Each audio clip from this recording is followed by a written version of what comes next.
এর ব্যাখ্যা কি বলেন তো? এর ব্যাখ্যা হলো জি, মূর্খের নফল নামাজের তুলনায় জ্ঞান জোগাড়ের সওয়াব বেশি। আমরা নামাজ পড়তে অনেক আগ্রহী, নিশ্চয়ই নামাজের আগ্রহ ওভার 100% ভালো, কিন্তু যদি মূর্খ থাকি তো নফল নামাজের তুলনায় জ্ঞানীর কাছে বসে জ্ঞান লাভ করার মূল্য অনেক গুণে বেশি। বিশ্বাস করুন, আমি খুব দুর্বল, আমি ব্যক্তিগতভাবে শারীরিকভাবে আমি খুব অসুস্থ।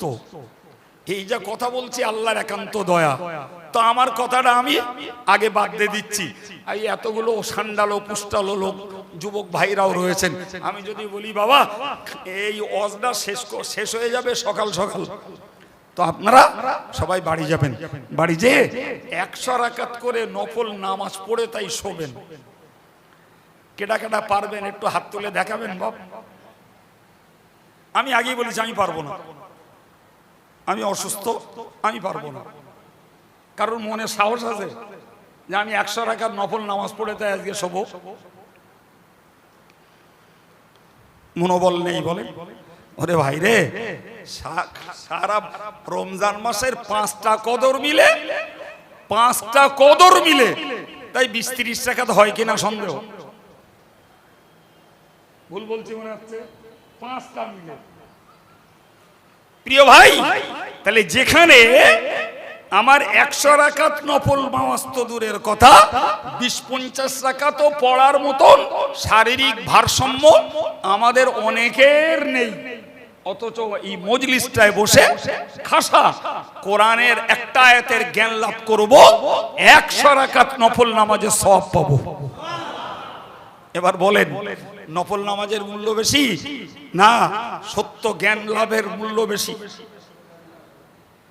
চলুন ফিরে আমি যে আলোচনা করছিলাম আপনাকে, যে দীর্ঘদিন শুনতে শুনতে যে জ্ঞানটা লাভ হয়েছে, সেই জ্ঞানটাই মানুষ ধর্ম আমলে পরিণত করেছে।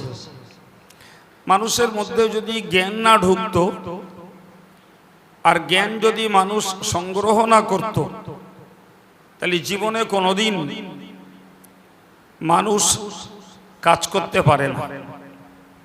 দেখুন, ইমাম বুখারী একটা কথায় বলেছেন, আল ইলমু ক্বাবলাল কওলি ওয়াল আমাল। ইমাম বুখারী তার কিতাবে উল্লেখ করেছেন যে মানুষকে কোনো কিছু বলতে হলে তার আগে তার জ্ঞান জোগাড় করা দরকার, সে বিষয়ে তার জানা থাকা উচিত। যদি না জেনে মানুষ একটা কথা বলে তাহলে তাতে ভুলের সম্ভাবনা বেশি এবং পাপের সম্ভাবনাও বেশি। ঠিক তথৈবচ কোনো মানুষ যদি কোনো কিছু না জেনে কোনো কাজ করতে যায়, তাহলে তাতেও ভুলের সম্ভাবনা বেশি এবং পাপের সম্ভাবনা বেশি। ইমাম বুখারীর এই কথাটা এত যুক্তিসঙ্গত যে কোনো মানুষই কথাটাকে এক কথায় অ্যাকসেপ্ট করবেন, এক কথায় কথাটাকে তারা গ্রহণ করবেন। ইমাম বুখারীর কথাটা ধ্রুব সত্য। না জেনে কথা বললে ভুল বেশি হয়, না জেনে কাজ করতে গেলেও ভুল বেশি হয়। এর মানে এই নয় যে জ্ঞানীর ভুল হয় না, কিংবা যারা জ্ঞানমূলক আমল করে তাদেরও ভুল হয় না, ব্যাপারটি এমনটা নয়। ভুল সবারই হতে পারে, তবে অজ্ঞ মূর্খদের ভুলের পরিমাণটা হয় বেশি আর জ্ঞানীদের ভুলের পরিমাণটা হয় কম। তো ভাইরা আমার, এই ওয়াজের মজলিসগুলো সে মিলাদুন নবী নামে ডাকা হোক আর বিশ্বনবীর স্মরণ সভা নামে ডাকা হোক কিংবা ওয়াজ মাহফিল নামে ডাকা হোক আর ইসলামী জলসা নামে ডাকা হোক, এই জাতীয় শিরোনামে যে আলোচনা চক্রগুলো আমাদের হয় সেগুলোর মূল বিষয় কোরআন সুন্নাহর আলোচনা, প্রিয় নবীর জীবন চরিত্রের আলোচনা, সাহাবায়ে কেরাম, তাবেঈন, পীরানে তরিকাত, বুজুর্গানে দ্বীনদের জীবন আলোচনা, শরীয়তের হুকুম আহকামগুলির আলোচনা, মানুষকে জান্নাতের প্রতি উৎসাহিত করা এবং জাহান্নাম থেকে মানুষকে বাঁচানোর কথা বলা, এই জাতীয় বিষয়গুলি আমাদের এই জাতীয় সভা মাহফিলগুলোতে আলোচনা হয়। ফলে একজন ইমানদার মুসলমান তিনি যদি ধর্ম আচরণ করতে চান তাহলে তো তাকে কিছু জানা বোঝা শেখা উচিত। তবেই তার পক্ষে যতটা সম্ভব নির্ভুল আমল করতে পারা বা আমল করতে যাওয়া সম্ভব। কিন্তু যিনি কিছুই জানেন না তার পক্ষে ধর্ম আচরণ করতে যাওয়া ভুল হওয়াই স্বাভাবিক। তো আমাদের অজের মজলিসগুলো হলো মানুষের একটা মন তৈরি করা। দেখুন, ধর্ম করতে গেলে একটা মন লাগে,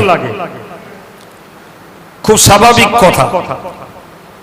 ধর্মের প্রতি একটা মনের আকর্ষণ, মনের একটা টান লাগে। তা না হলে আপনি মানুষকে যতই খোসামত তোষামত করেন আর মানুষকে আপনি যতই অনুনয় বিনয় করেন, যতক্ষণ পর্যন্ত তার আন্তরিক টান তৈরি না হয় ততক্ষণ পর্যন্ত তাকে ধর্মের সঙ্গে যুক্ত করা খুব কঠিন, খুব কঠিন। সম্মানিত ভাইরা, এই ধর্মের মনটা তৈরি করতে গেলে জ্ঞান লাগে। জ্ঞান ছাড়া মন তৈরি হয়। আর মনে রাখবেন, জ্ঞান তৈরি করার বা জ্ঞান সংগ্রহ করার তিনটি রাস্তা। আবার বলছি, ধর্ম করতে গেলে মন লাগে, আর মন তৈরি করতে গেলে জ্ঞান লাগে। আর জ্ঞান সংগ্রহ হয় তিনটি পথে। নাম্বার 1, জ্ঞান সংগ্রহ হয় বই পড়াপড়ি করলে জ্ঞান লাভ হয়। বাস্তব অবস্থা যেটি, আমরা কয় ভাই কিংবা কয় বাপ বেটায় বসেছি, একটু সমীক্ষা করি, হাঁকা চেল্লা করব না। আমি খুব স্বাভাবিকভাবে বলছি যাতে সবাই বুঝতে পারেন। ভাই, আমাদের বাস্তব অবস্থা হলো, প্রথমত একদল মানুষ লেখাপড়া জানে আর একদল মানুষ লেখাপড়া জানে না। এটা সামাজিক অবস্থা। এই যে ভাইগুলো লেখাপড়া জানে, ভাই এদের মধ্যেও দুটি ভাগ। একটিতে বলা যায় মানুষ সাধারণ শিক্ষা লাভ করে। যদি 100 জন শিক্ষিত মানুষ থাকে তো 90টা যদি হয় সাধারণ শিক্ষিত, হয়তো 10 জন হয় ধর্মীয় শিক্ষিত। এখন এই যে সাধারণ শিক্ষিত 90 জন মানুষ, এরা জেনারেল এডুকেশন নিয়েছে, কি নারী কিংবা পুরুষ। তো ওই জেনারেল শিক্ষিত ভাইগুলোকে জানুন, এরা আমাদের ভাই, এরা কলেমার দলের লোক। এই লোকগুলো তারা মাধ্যমিক, উচ্চ মাধ্যমিক, গ্রাজুয়েট, এক একজন এক এক ডিগ্রি হোল্ড করেছে। এখন তারা সংসার জীবনে, কর্মজীবনে, রোজগারের জীবনে যার পক্ষে যে পেশা সহজ হয়েছে এরকম একটা পেশা অবলম্বন করে তিনি রুটি রুজির চিন্তা ভাবনায় আছেন। আচ্ছা, ওই লোকটা তিনি তার রুটি রুজির জন্য ব্যবসা করুন, হাতের কাজ করুন, কোন কোম্পানির চাকরি নৌকরি করুন কিংবা সরকারি কোনো চাকরি করুন, ভাই তার যে সাধারণ শিক্ষার যোগ্যতাটা সেটা তার মধ্যে রয়েছে। তো ওই ভাইগুলোকে আপনি খোঁজ নেন যে এখন নতুন করে তাদের মাধ্যমিকের বই আর পড়তে হবে না, উচ্চ মাধ্যমিকের বই তাদের আর পড়তে হবে না, তাদের গ্রাজুয়েশন লেভেলের বই আর পড়তে হবে না। তো তাদের ওই শিক্ষাটাকে তারা ইসলামী বই পড়ার কাজে লাগিয়েছে কজন? খোঁজ নেন। ওয়াজ মানে শুধু ঘটনা কাহিনী নয়, ব্রেনটা কালচার করুন। আমার সমাজের যদি 100 জনের 90 জন শিক্ষিত হয় তাদের সেই সাধারণ শিক্ষা মাতৃভাষা বাংলা, সেই বাংলার অধীনে ইসলামী বাংলা বই পুস্তক কটা পড়ে ওই শিক্ষিত ভাইটা তিনি ইসলাম সম্পর্কে চেতনা লাভ করছে? বাবা খোঁজ করলে দেখবেন অধিকাংশ শিক্ষিত ভাইয়েরা তাদের ইসলামী বই পুস্তক পড়ার মতো মানসিকতা নেই, তারা পড়ে না। বড়জোর তারা রানিংয়ে খবরের কাগজ পড়ে। আর এখন ইউটিউবের যুগ বলি আর স্যাটেলাইটের যুগ বলি, হাতে মোবাইল, কাগজ পড়াও লাগছে না, মোবাইল খুলি খবর শুনছে বা খবর পড়ে নিচ্ছে। ঠিক বলছি না ভুল? জি। তাহলে তাদের অর্জিত শিক্ষাটা তারা দুনিয়ার জন্য যেটা শিখেছিল সেটা দুনিয়ার রুজি রোজগারের কাজে লাগাচ্ছে। কিন্তু তার ভিতরে যদি এতটুকু চেতনাবোধ থাকতো যে আমি একজন মুসলিম, পার্থিব জীবনটা আমার ক্ষণস্থায়ী, আমার চিরস্থায়ী জীবন পরকালের জীবন, ওই জীবনটাতে যদি আমাকে বাঁচতে হয়, ওই জীবনে যদি আমাকে শান্তি পেতে হয়, ওই জীবনে আমাকে চির সুখ যদি লাভ করতে হয়, তাহলে আমাকে ইসলামটাকে জানতে হবে। আমি কোনো হাফেজ সাহেব, কোনো ইমাম সাহেব, কোনো মৌলানা সাহেব কারুর কাছে নাই বা যেতে পারি, আমি যদি নিজে নিজেই স্টাডি করতাম, নিজে নিজেই পড়তাম, তাহলে আমার পড়ার যোগ্যতা আছে, পড়ার মতো বুঝসুঝ আছে, আমি ইসলামটাকে সহজেই শিখে নিতে পারতাম। কিন্তু দুঃখজনক কথা ভাই, এই পড়ার প্রতি আমার সমাজের শিক্ষিত ভাইদের আগ্রহ নিতান্তই কম। আপনি যদি আজকে খোঁজ নেন, খুব ভালো করে আমার কথাটা মাথায় নেন, পরে খুঁজবেন। খুঁজবেন মানে একটু তলাশ করলেই বোঝা যাবে। ভাই আজকের আমরা আমাদের মেয়েগুলোকে বিয়ে দেওয়ার স্বার্থে কেউ আর মূর্খ রাখছি না, ন্যূনতম তাদেরকে মাধ্যমিকটা পাশ করানোর টেন্ডেন্সি আমাদের আছে। কারণ যে যুবকগুলো আজকের বিয়ে করতে যাচ্ছে ভাই, তারা স্বাভাবিকভাবে অশিক্ষিতা মেয়ে নিতে চাইছে না।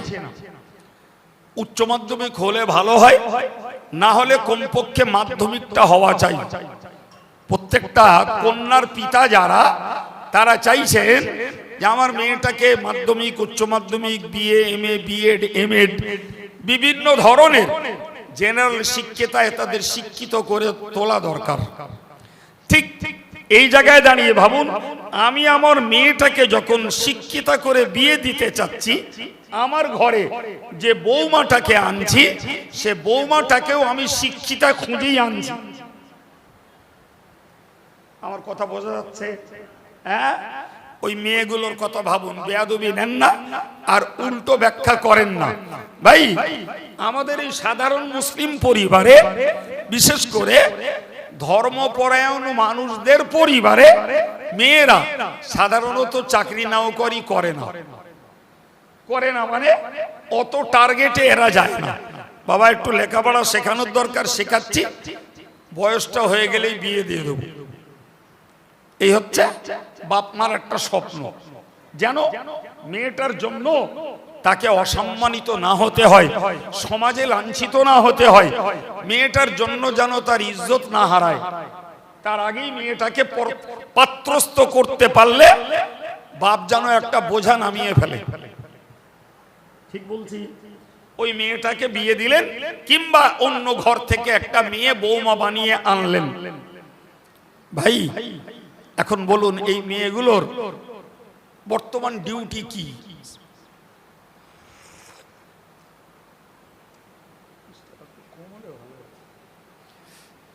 কি ডিউটি? বাস্তবটা বুঝুন। এদের ডিউটি স্বামীর সেবা, শ্বশুর শাশুড়ির সেবা, এবং ঘর বাড়ির পরিষ্কার পরিচ্ছন্ন, রান্না খাওয়া। যে বাড়ির গৃহিণী, সেই বাড়িটার গরু ছাগল হাঁস মুরগি থাকলে তাদের পরিষেবা, জামা কাপড় সাফ সাফাই। খুব ধনী ঘরের হলে দেখা যায় হয়তো এত কিছু করতে হয় না, ওগুলো ঝি বা পরিচারিকারা করে, নিজেরা রান্না বাড়া খাওয়ান দাওয়ানটা করায়। এটা বাস্তব না গল্প? একটু কথা বলেন, বাস্তব। তাহলে তারা যত ডিগ্রি হোল্ড করুক, মেয়েলি যে কাজগুলো, এই কাজগুলো থেকে তাদের রিলিজ নেই। ও ঝাড় দেওয়া বলেন, ঘর সাফাই বলেন, আর রান্না বলেন, আর রান্না বন্টন করা বলেন, এ কাজগুলি থেকে তাদের রিলিজ নেই। নরমালে যে কোনো পরিবারে এই কাজগুলো থেকে করতে হয়।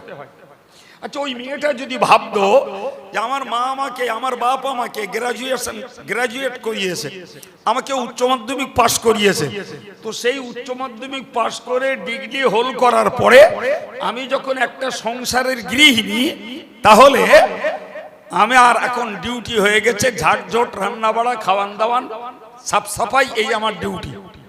তাহলে আমি যে জীবনে লেখাপড়া শিখেছিলাম, সেই লেখাপড়াটার এখন বাস্তব কার্যকারিতা কি? বড় জোর তাকে আল্লাহ সন্তান দিলে সেই সন্তানগুলোকে একটু গাইড দিয়ে পড়াশুনো করানো।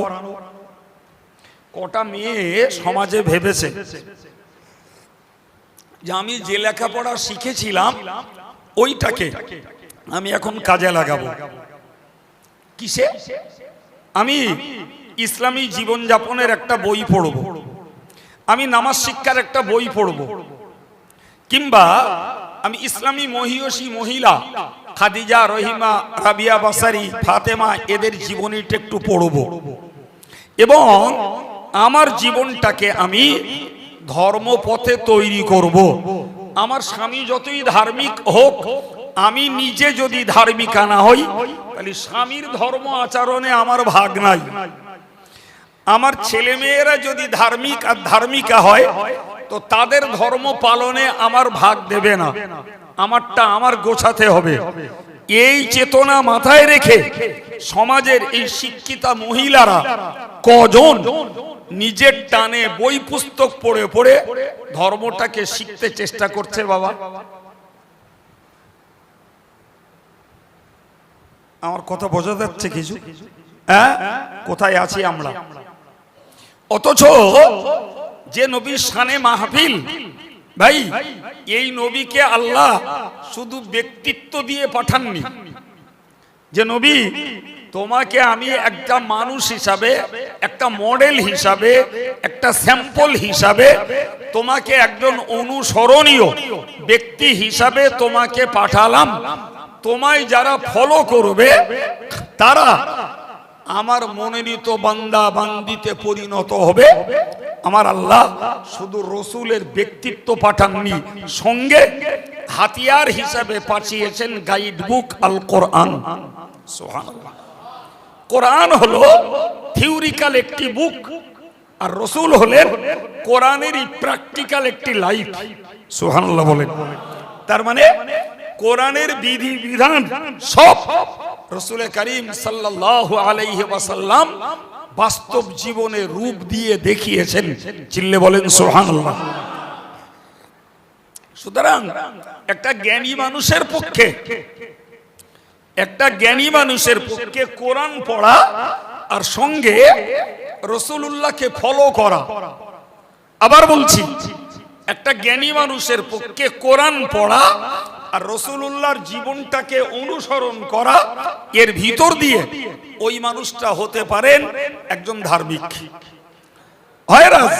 একটা মানুষ কোরআন পড়তে পারে না, কোরআনের অর্থ, ব্যাখ্যা, তাফসীর কিচ্ছু বোঝে না, ভাই, ওই লোকটা যদি একজন কোরআনের আমল করা মানুষকে অনুসরণ করে, তো সে যতই মূর্খ হোক, ওই একটা মানুষকে ফলো করলে আলহামদুলিল্লাহ ওতেই সেই লোকটাও ধর্ম শিক্ষা শিক্ষিত এবং আমলের পথ খুঁজে পাবে।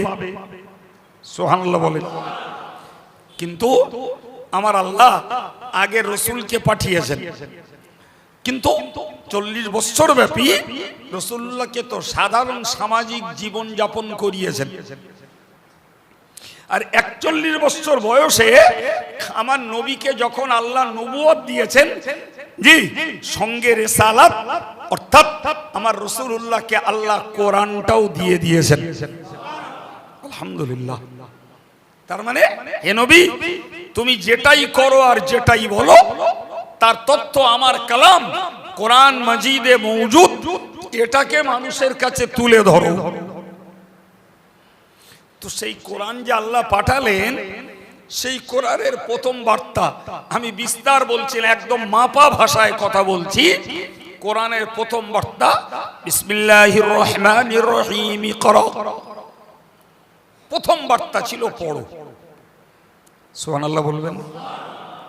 বিশ্বাস করুন, কোরআন আগে নামাজ পড়তে বলিনি, কোরআন আগে দাড়ি রাখতে বলিনি, কোরআনে আগে টুপি পরার কথা নাই বাবা, কোরআনে রোজা রাখার কথা আগে বলা হয়নি, কোরআন আগে সুদ খেতে মানা করিনি, কোরআন আগে গান বাদ দিতে বলিনি, কোরআন আগে তাস আর জুয়াকে ছেড়ে দিতে বলিনি, কোরআন আগে নারীর বেপর্দার বিরুদ্ধে বলিনি, কোরআন আগে চিটফান্ডের ব্যবসা করতে নিষেধ করিনি। কোরআন প্রথম মেসেজ দিয়েছে, ফার্স্ট মেসেজ পড়ো। তার মানে কি? পড়তে কেন বললেন? কোরআন তো প্রথম বলতে পারত, বা কোরআনের প্রথম বার্তা আল্লাহ পাঠাতে পারতেন যে আমি ওই আব্দুল্লাহর বেটা মুহাম্মদকে পাঠিয়েছি, তিনি আমার মেসেঞ্জার, তিনি আমার দূত, তিনি আমার বার্তাবাহক, ফলে তোমরা ওই মুহাম্মদকে অনুসরণ করো, এতেই তোমরা আমার মনোনীত বান্দায় পরিণত হতে পারবে। না ভাই, তাও আল্লাহ বলেননি। আল্লাহ প্রথম বলেছেন পড়ো। সম্মানিত ভাইরা আমার, ভালো করে মনে রাখুন, এই প্রথম পড়তে বলার পিছনে রহস্য হলো মানুষ যদি পড়ে, মানুষ পড়লে শিখতে পারে, পড়লে মানুষ জানতে পারে, পড়লে মানুষ অন্ধকার দূর করতে পারে, পড়লে অজানা জিনিস তার উদ্ধার হয়ে যায়। মানুষ যদি পড়ে তখন মানুষ নিজেই বুঝবে নামাজ কেন আমাকে পড়তে হবে। মানুষ পড়লে তার জ্ঞান চক্ষু খুলে যেত, সুদ কেন খেতে নেই। মানুষ যদি পড়তো তবে বুঝতে পারতো রোজা কেন রাখতে হয়। মানুষ যদি পড়তো তাহলে জানতে পারতো হজ ধনীকে কেন করতে হয়। মানুষ যদি পড়তো তাহলে জানতে পারতো নারীর জন্য কেন বেপরদায় ঘোরা ইসলাম হারাম করে দিয়েছে। যতক্ষণ মানুষ না পড়বে ততক্ষণ চৌকলা জ্ঞান মানুষের হতে পারে না। শোনা জ্ঞান, ভাষা জ্ঞান ভুলে গেলে উদ্ধার হয় না।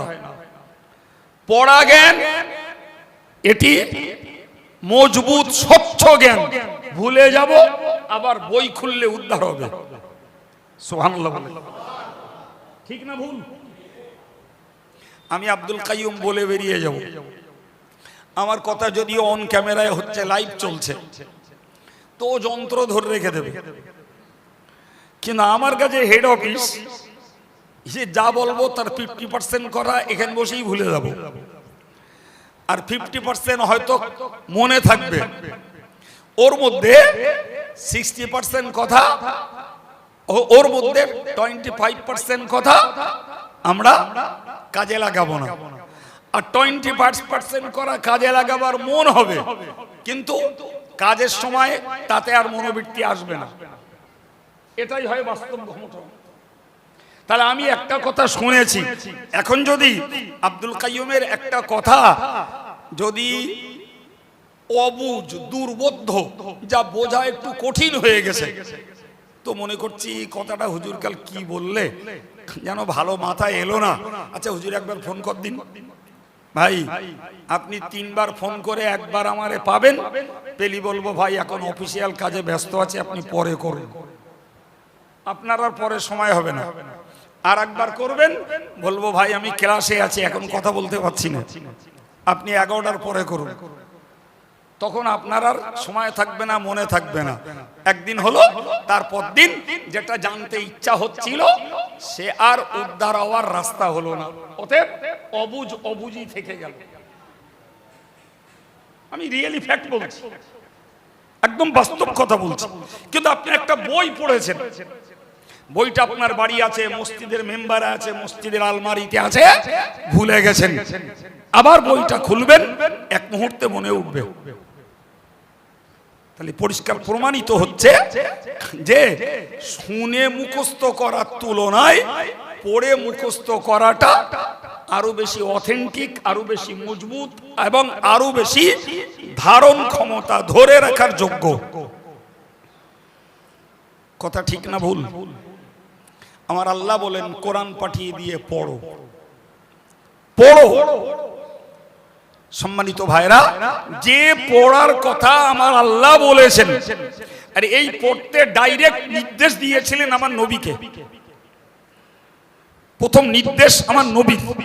তাহলে এ থেকে বুঝতে পারা যায় ভাই, কোরআনের শিক্ষক আল্লাহ। কোরআনের শিক্ষক আল্লাহ। আল্লাহ নিজেই বলেছেন আর রহমান আল্লামাল কোরআন, দয়াময় তিনি যিনি কোরআন শিখিয়েছেন। সুবহানাল্লাহ। আর একটু মন খুলে বলুন সুবহানাল্লাহ। তাহলে কোরআনের শিক্ষক হলেন কে? আল্লাহ। কোরআনের ফার্স্ট স্টুডেন্ট আমার রাসূলুল্লাহ। রাসূলই প্রথম শিক্ষার্থী। জি, এবং কোরআনটাকে রাসূলের কাছে এনে দেওয়ার মিডিয়া হলেন জিবরিল আমিন আলাইহিস সালাম। তিনি তো আল্লাহর কাছ থেকে কোরআন নবীর কাছে এনেছেন, ঠিক না ভুল?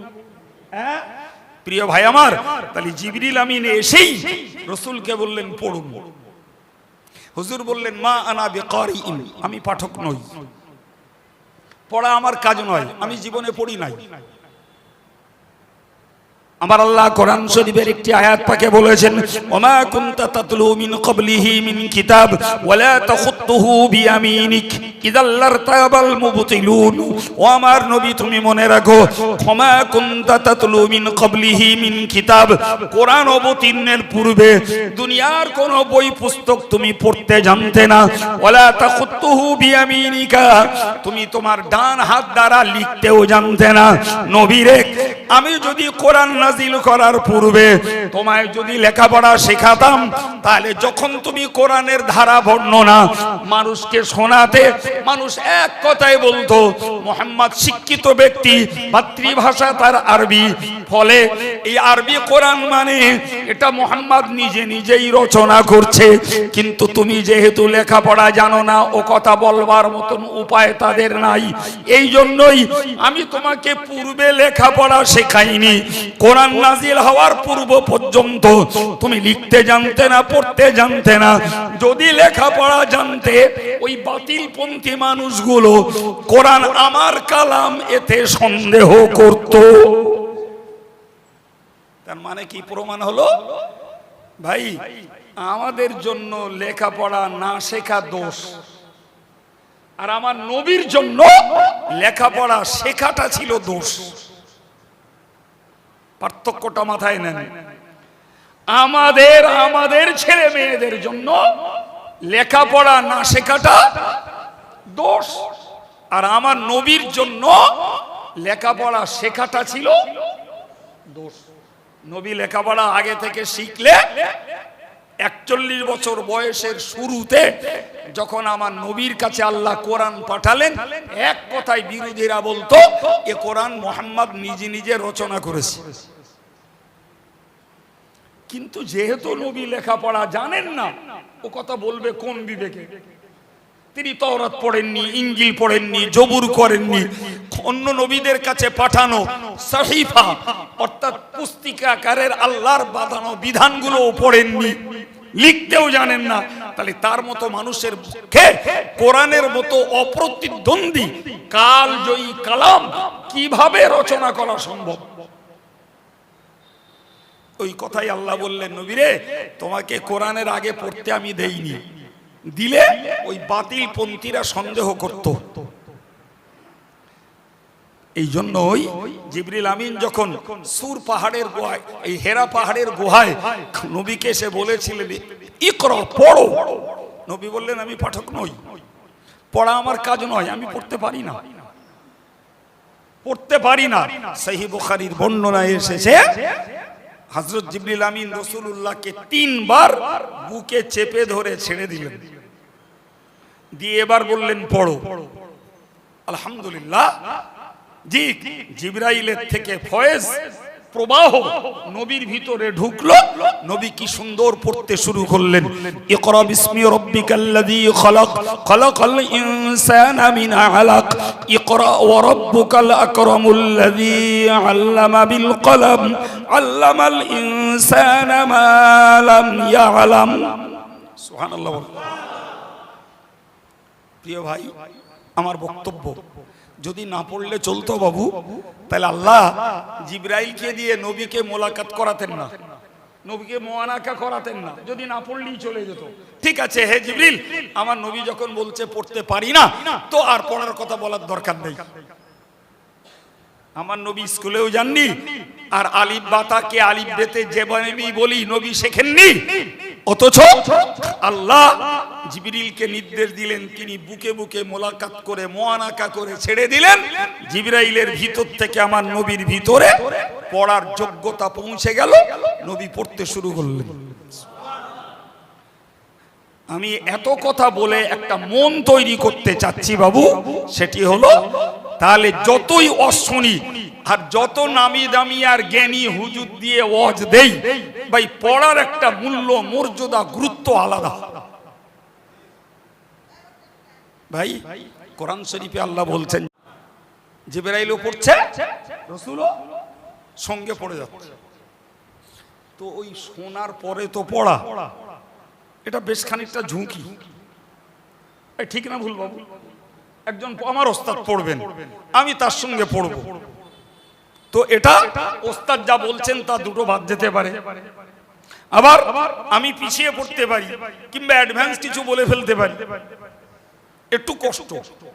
আমার আল্লাহ বললেন, নবীরে তুমি তোমার এই মেহনত করতে হবে না, এই কষ্ট, ক্লান্তি, পরিশ্রম তোমায় করতে হবে না। নবী, লা তুহাররিক বিহি লিসানাকা লিতাআজালা বি। ও আমার নবী, আমি আল্লাহ তোমাকে বলছি, লা তুহাররিক বিহি লিসানাকা লিতাআজালা বি। জিবরিল যখন পড়ে, ওই সময়ে তুমি ব্যস্ত হয়ে পড়ার জন্য তোমার জবানটাকে আন্দোলিত করো না, তোমার জবানে হেলিও না, তোমার জবানটাকে তুমি পড়ার জন্য চেষ্টা করো না। মনে রেখে দিও, ইন্না আলাইনা জামাহু ওয়া কুরআনা ফাইযা করানাহু ফাত্তাবি কুরআনা। ও নবী, আমার ফেরেশতা জিবরাইল যখন পড়ে, তখন তুমি অত্যন্ত বিনয়ের সঙ্গে, নম্রতার সঙ্গে, আদবের সঙ্গে, নীরবতার সঙ্গে জিবরাইলের পড়াটাকে ফলো করো, শুধুমাত্র শোনো।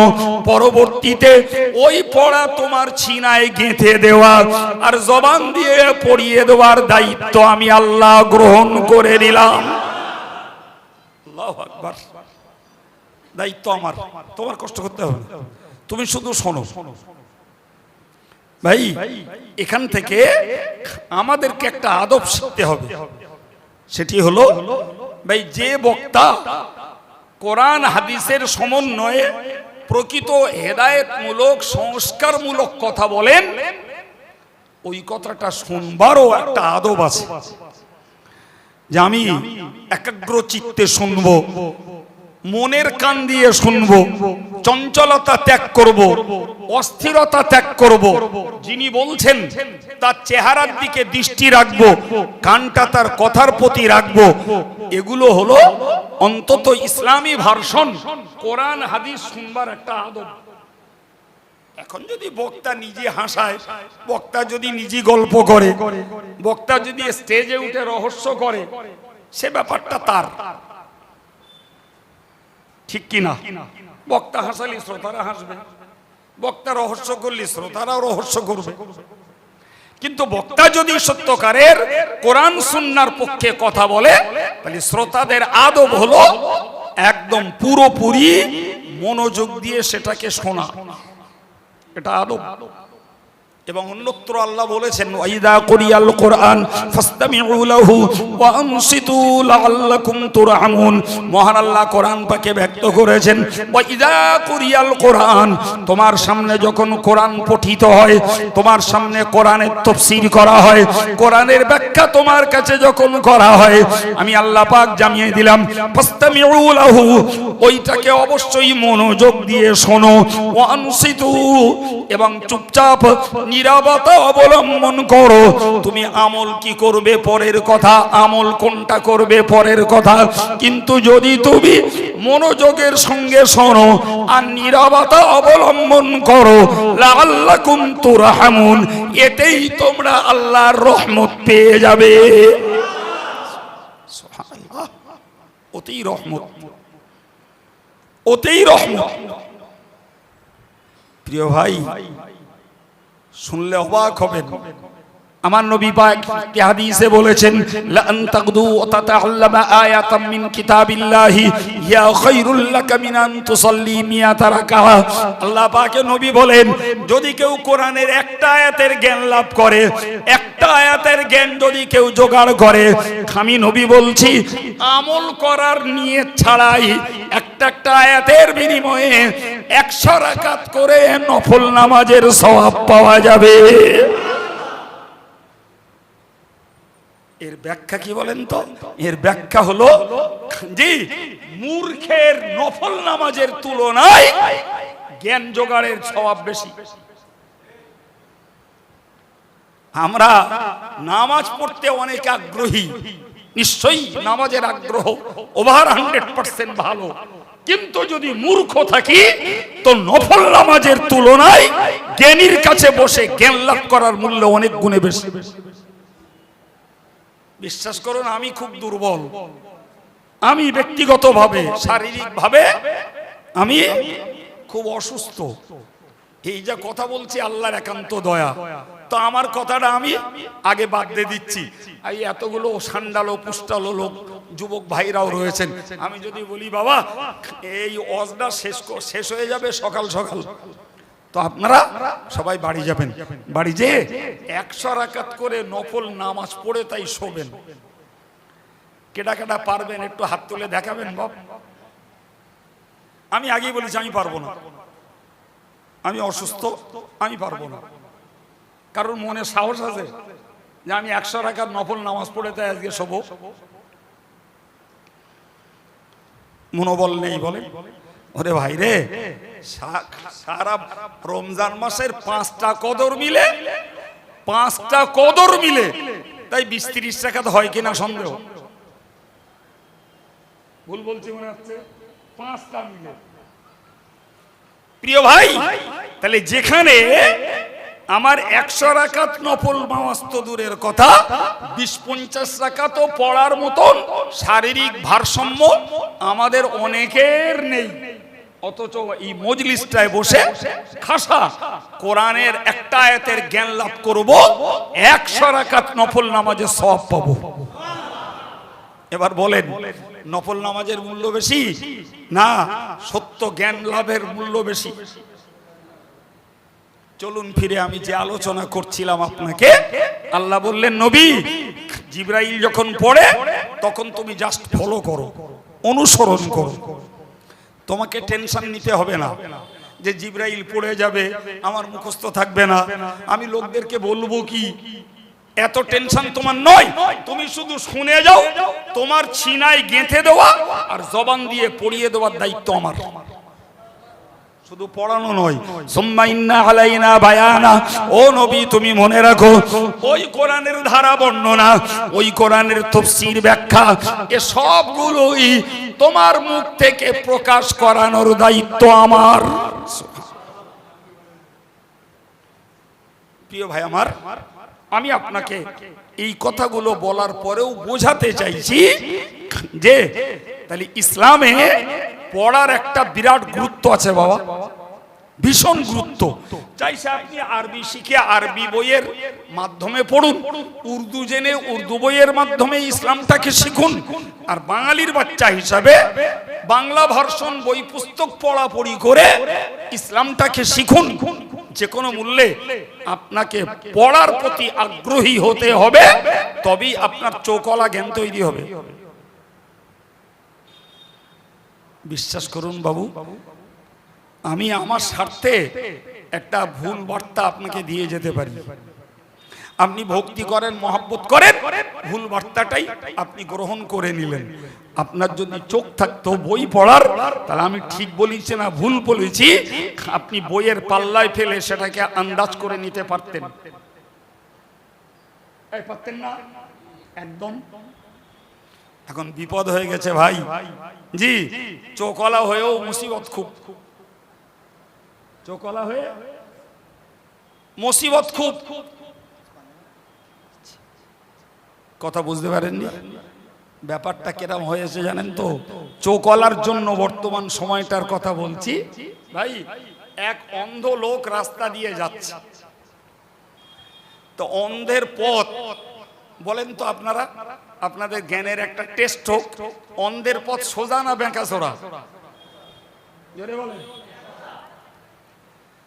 যারা বেঁকা চোরা বলেছেন তারা ঠিক বলেননি। অন্ধ কোনটা বেঁকা কোনটা সোজা চেনেও, ওর পথ সোজা। অন্ধের পথ কি জোরে বলেন? সামনে খানা পড়ুক আর পুকুর পড়ুক, অন্ধের পথ সোজা। অন্ধ রাস্তা সোজা ধরে যাচ্ছে, যে যেভাবে হাঁটা শুরু করেছে ওইভাবেই লাঠি ঠুকে ঠুকে যাচ্ছে। সামনে পুকুর পড়েছে, অন্ধ তো দেখতে পাচ্ছে না। তাহলে এইবার ওই সোজা গেলি কোথায় পড়বে? এক চোখওয়ালা দেখে ছুটে এসছে, এসে অন্ধ ধরেছে, ধরে বলছে ভাই ওদিকে রাস্তা না এইদিকে রাস্তা, যা। তুমি আমার ধরলে কেন? আচ্ছা কেন ভাই? বলছে ও আমি কি আর এমনি যাচ্ছিলাম পুকুরি, ওখানে না মাছ নড়েছিল তাই ধরতে যাচ্ছিলাম। ও কি বলেন? কি বলেছি? ও দেখতে পায় না, অন্ধ। অন্ধ অন্ধ ও যাচ্ছিল মাছ ধরতে, ফলে চোখওয়ালা ওরে ধরে দোষ করেছে। পরের দিন অন্ধ যাচ্ছে, চোখওয়ালাও যাচ্ছে, আর অন্ধ কালের মতো আজ আবার খানায় পুকুরি পড়তে যাচ্ছে। চোখওয়ালা ভেবেছে কালকে ধরে তো বিপদে পড়েছি, বললে মাছ মাছ নড়িল তাই ধরতে যাচ্ছিলাম, এ বেচারা আজকে আর ধরিনি। অন্ধ যাবে কোথায়? হুড়মুড় করে গিয়ে দূরে দাঁড়িয়ে থাকা লোক ছুটে এসে অন্ধটা তুলে খুব বাবা বাঁচা উহা করছে, আর ওই চোখওয়ালা লোকটা ধুইয়ে দিচ্ছে। তুমি মানুষ না, তুমি মানসির জাত না, তোমার চোখে মানসির চামড়ানি। একটা অন্ধ মানুষ কান্তি বোর্ডে ঢুক দিছে, তুমি লোকটা ধরলে না? বলবে না? বলবে না? ও তখন মনে মনে হচ্ছে কি বিপদে পড়লুম বলো দিন। কালকে ধরেও বিপদে পড়লুম, আজকে না ধরেও বিপদে পড়লুম। ঠিক না ভুল? কথা বলছেন না কেন? চোখওয়ালা হওয়াও খুব মুসিবত। আপনি ভুল করবেন, আমার চোখ আছে, আমি বলতে যাব, আমাকে শুনিয়ে দিলে আপনি বলার কে? আমি যা করি করি আপনার কি? বলেন বলেন। ওই 10 বছরের ছেলে বিড়ি খাবে, ওরে বলবেন খোকা বাবা বিড়ি খাস না, এই বয়সে বিড়ি খাচ্ছিস, তোর অল্প দিনে ক্ষয় কাশ হবে, তোর লাংসে ক্যান্সার হবে। ও এক কথায় বলে দিল আমি খাচ্ছি, তা তোমার কি? বুঝতে পারিনি কথা? তো আপনার যদি চোখ না থাকতো তাহলে ও বিড়ি খাচ্ছে আপনি দেখতে পেতেন না। আর চোখ আছে, দেখতে পেয়েছেন, না বললেও বিবেকে লাগছে। একটুখানি বাচ্চা বিড়ি খেয়ে জীবনটা শেষ করছে। এই জন্যই বলেছি বাবু, চোখওয়ালা হওয়াও এই যুগে খুব বিপদ। চোখওয়ালা হলে মানুষের ভুল ত্রুটি দেখলে বলতে হয়, নাহলে আল্লাহর কাছে দায়ী হতে হবে। আর বলতে গেলেও গাল শুনতে হয়, সেও যন্ত্রণা কম না। কি বলছেন?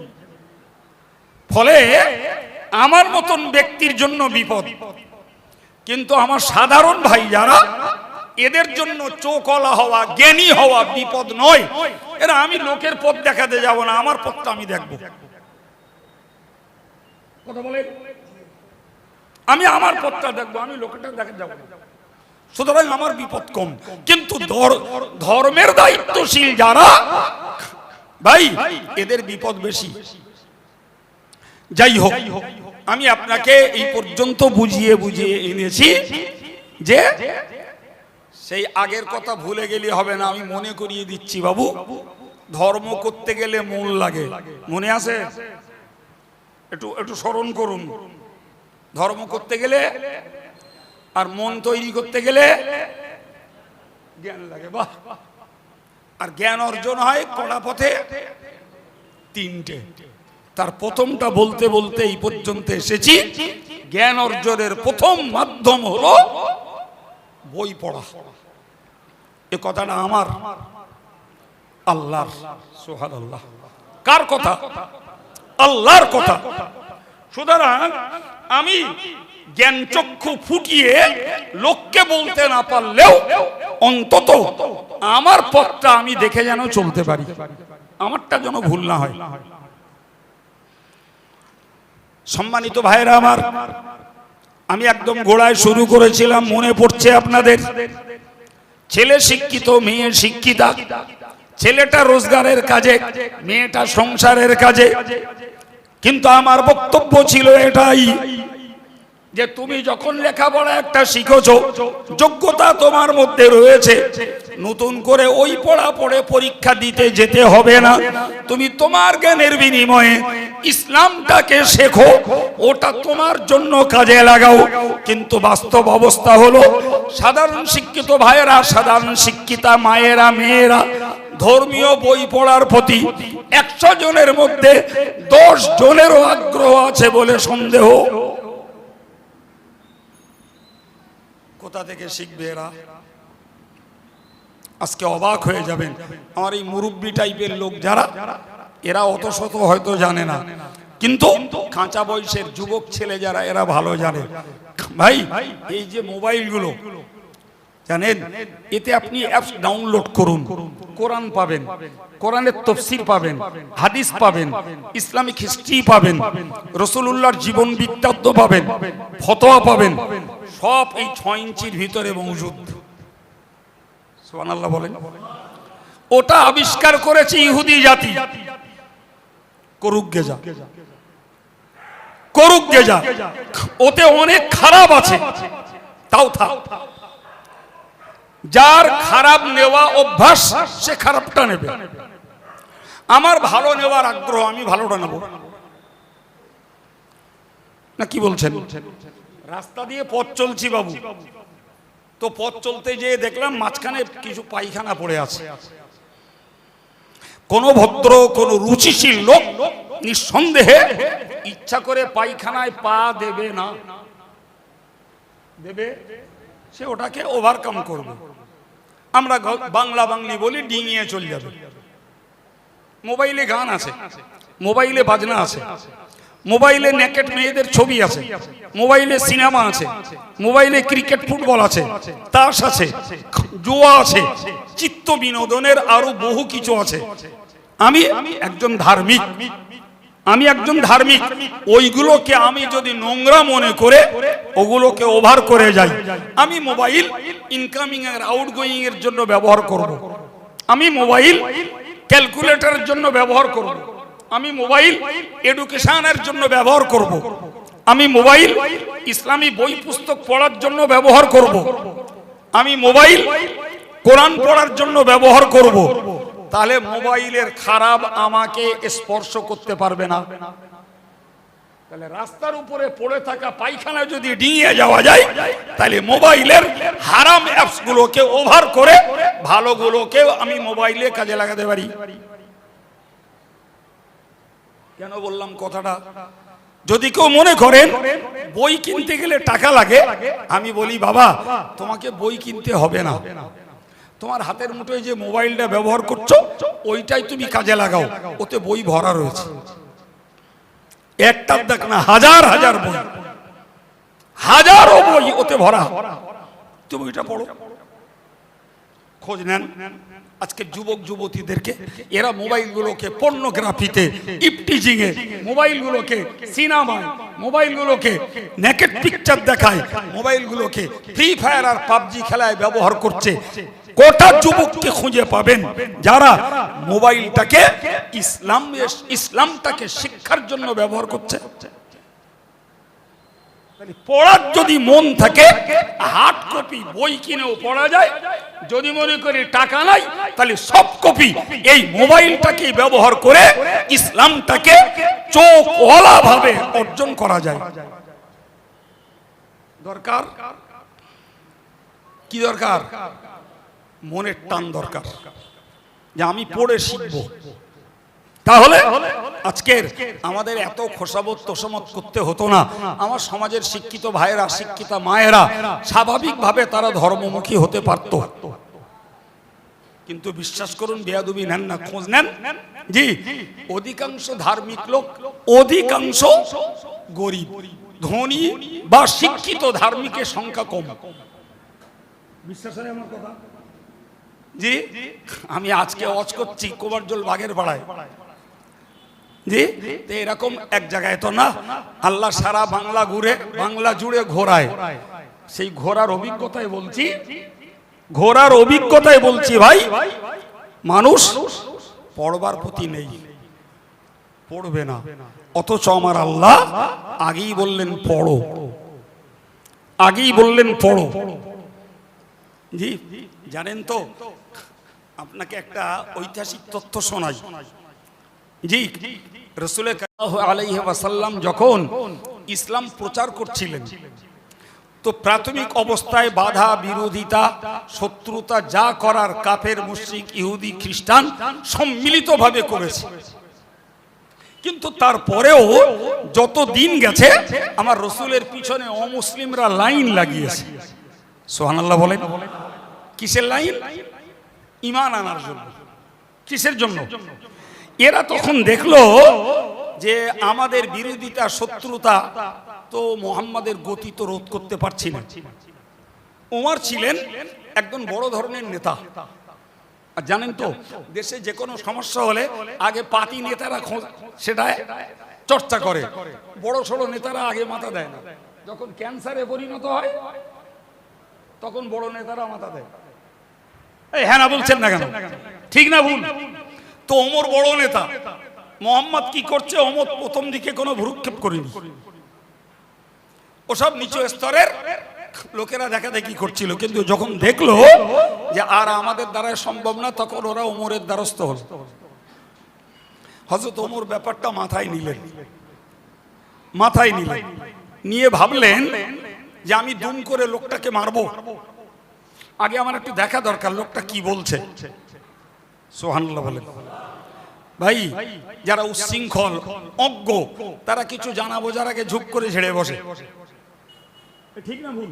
কিন্তু যাদের ভেতরে এতটুকু শুভবুদ্ধি আছে, তারা চেষ্টা করে যে আমি চূড়ান্ত কিছু করার আগে ব্যাপারটা আমার জানা দরকার। হযরত ওমর রাতের বেলা গেছেন কাবা শরীফ। আমার রাসূল তখন কোরআন পড়ছেন। কেউ কেউ বলেছেন তিনি নামাজের মধ্যে পড়ছিলেন। তো হযরত ওমর কিছুক্ষণ ধরে কোরআন শুনলেন, কোরআন শুনলেন। তো ওমর ভাবলো মুহাম্মদ আমাদেরই সমাজের ছেলে, লেখাপড়া কিচ্ছু করিনি, এই যে কথাগুলো বলছে ইতালি মুহাম্মদ নিজে বলছে না, এ মনে হচ্ছে কোনো জিনের কাজ। কার কাজ? মুহাম্মাদের এই জ্ঞান তো নেই, কোথা থেকে বলবে? সম্মানিত ভাইরা আমার, ঠিক যখন ওমর মনে মনে চিন্তা করছেন এটা কোনো জিনের কাজ, ওই সময় আমার রাসূলের জবান থেকে একটি আয়াত ওমরের কানে চলে এলো, ইন্নাহু লাকাউলু রাসূলিন কারীম। না না, শুনে রেখে দাও, এটা একটা মর্যাদা সম্পন্ন বাহক, মর্যাদা সম্পন্ন দূতের কথা। সুবহানাল্লাহ, এটা জিনের কথা না, এমন একজন বার্তাবাহক, এমন একজন দূত যিনি সম্মানিত, আমি এটা পড়ছি তার কথা। ওমর চিন্তা করলেন যে এতক্ষণ ধরে যা শুনছি, তারে কোরআন তো দেখছে একটা ভালো কবিতা, কি জানি মুহাম্মদ হয়তো মনে মনে কবি হয়ে গেছে। মূর্খ লোকও কবি হয় জানেন তো, এক কলম লেখাপড়া জানে না, এত সুন্দর শায়রি করে করে বলে শুনতে হবে, লেখাপড়া জানে না। আমাদের গাগ্রামে ওরম লোক পাওয়া যায়। ওমর চিন্তা করেছে যে মুহাম্মদ মনে মনে কবে কবি হয়ে গেছে। এক চিন্তা কেন ভাই, আমরা যারা কোরআন পড়তে পারি তারা সহজেই বুঝবো, সহজেই। সম্মানিত ভাইরা আমার, কোরআনের ধারা বর্ণনাটা এত সুন্দর মিল আছে, আপনি পড়ে দেখুন। আলহামদুলিল্লাহি রাব্বিল আলামিন আর রহমানির রহিম মালিকি ইয়াউমিদ্দিন ইয়াকা না'বুদু ওয়া ইয়াকা নাস্তাঈন ইহদিনাস সিরাতাল মুস্তাকিম সিরাতাল লাযীনা আন'আমতা আলাইহিম গায়রিল মাগদুবি আলাইহিম ওয়ালাদ-দাল্লিন। মিল আছে না বাবা? এই মিল আছে না? ওমর খানিকক্ষণ এই মিলের কথা শুনেছে, আর শুনে মনে করেছে মোহাম্মদ মনে মনে কবি হয়ে গেছে, ফলে এ মোহাম্মদ নিজে নিজে তৈরি করেছে। আমার আল্লাহ পাকের হাবিব জবান থেকে তখন পড়ছেন, ওমা হুয়া বিকাউলি শাইরিন কালিলাম মা তুমিনুন। ওগো বিশ্ববাসী, তোমরা মনে রাখো, ওমা হুয়া বিকাউলি শাইর, এ কোরআন কোন কবির কবিতা নয়। যদিও ঈমান এনেছো তোমরা কম লোক, কিন্তু বাস্তবটা জানো কোরআন কোন কবির কবিতা নয়। একবার চিল্লে বলুন সুবহানাল্লাহ। তাহলে ওমর ভাবলো কোরআন কবির কবিতার, ওদিকে রাসূল বলছেন কি বলেছেন বলে, কোরআন কোন কবির কবিতা নয়। ওমর চিন্তা করলেন এ কেমন কথা, আমি মনে মনে ভাবলাম কোরআন কবির কবিতা, মোহাম্মদ তার জবাব দিচ্ছে, ব্যাপারটা কি, এ কেমন রহস্য। তিনি পরক্ষণে আবার বললেন, তাহলে হতে পারে এটা কোনো গণকের কথা। ওই যুগের মানুষদের চিন্তা ছিল গণকরা গায়েবী খবর বলতে পারে, জ্যোতিষীরা গায়েবের খবর বলতে পারে। সুতরাং আমি মনে মনে যেটা কল্পনা করেছি সেটা মোহাম্মদ যখন বুঝতে পারছে, তাহলে এটা নিশ্চয়ই গণকের উক্তি হবে। ঠিক সেই সময়েতে আমার রাসূলের জবান থেকে আরেকটি আয়াত বেরিয়ে এলো, আরেকটি আয়াত, ওমা হুয়া বিকাউলি কাহিনিন কালিলাম মা তাযাক্কারুন। এটা কোনো গণকের উক্তি নয়, নয় নয়। যদিও উপদেশ গ্রহণ করেছো তোমরা কম লোকে, কিন্তু মনে রাখো কোরআন কোনো গণকের কথা নয়। সুবহানাল্লাহ। আর একটু মন খুলে হবে না? ওমর ভাবলেন, জেনের কথা বললুম তাও খাটলো না, কবির কথা বললুম তাও খাটলো না, গণকের কথা বললুম তাও খাটলো না, তাহলে এটা কি? পরক্ষণে আমার নবী পাকের জবান থেকে আরেকটা আয়াত বেরিয়ে আসছে, তানজিলুম মির রাব্বিল আলামিন। হে বিশ্ব মানব, তোমরা মনে রাখো এ কোরআন হলো গোটা জগতের পালন কর্তা আল্লাহর পক্ষ থেকে অবতারিত একটি বিধান। জোরে বলুন। ওমর দাঁড়িয়েছিল, কিন্তু তার কলিজায় যেন ইসলাম শিকড় গেড়ে বসে যাচ্ছিল। সুবহানাল্লাহ। যে আমি কিসের বিরোধিতা করতে এলাম, এ কোন কালজয়ী কালাম, যে কোরআনের এত মুজিজা, যে কোরআনের এত অলৌকিকত্ব, যে কোরআন পড়ে ভাই চোর অন্য লোকের মাল সংরক্ষণ করেছে, যে কোরআন পড়ে সুদ ভিত্তিক সমাজ ব্যবস্থাকে উৎখাত করে দিয়ে ভাই বৈধ জীবন ব্যবস্থা তৈরি করেছে, যে কোরআন পড়ে তারা নারীর ইজ্জত ফিরিয়ে দিয়েছে, যে কোরআন পড়ে তারা হত্যাকাণ্ড বন্ধ করে দিয়েছে। ভাই এ কোরআন তো মানুষের পড়ার জন্য, এ কোরআন মানুষের বোঝার জন্য, কিন্তু দুঃখজনক আমরা কোরআন পড়তে পারি না, আর যা একটু পড়তে পারি অর্থ ব্যাখ্যা বুঝি না, আলেম হুজুরদের কাছ থেকে যা শুনি সে ভুলে যাই, আর যেটুকু মনে থাকে কিছু ভাইরা আমলে লাগায়, কিছু ভাইরা সেগুলো মনে থাকলেও আর আমলে লাগায় না। এই হচ্ছে আমাদের বাস্তব।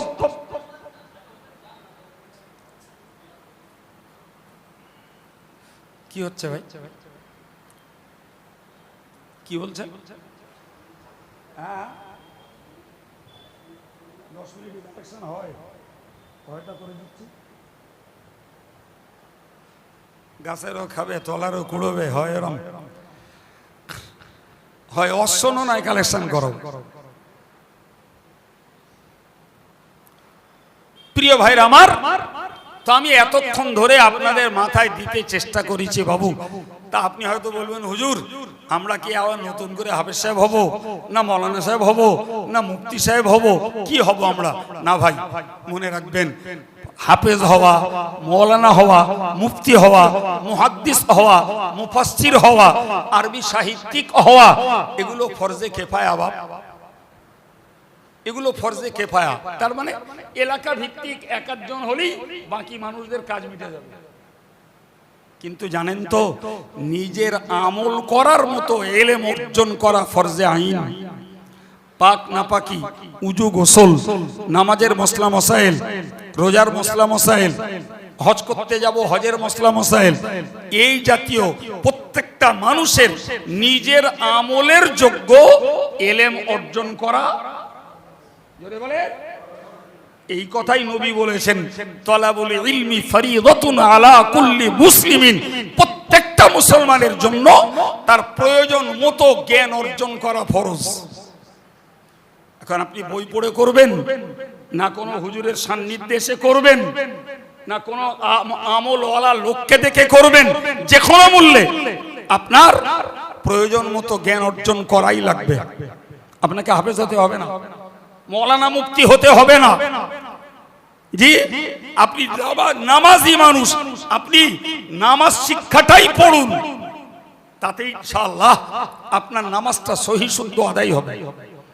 নামাজ কিসে মাকরুহ হয়, নামাজ কিসে বাতিল হয়ে যায়, নামাজের সুজদা কখন ওয়াজিব হয়, আমি এক রাকাত পরে এসেছি কেমনে পড়বো, আমি নামাজ পড়ছিলাম উজু ভেঙে গেছে চলে গেছি, পরে এসে আবার নামাজে জুড়ে গেছি, যে রাকাত বাদ গেছে ওটা কেমনে পড়বো।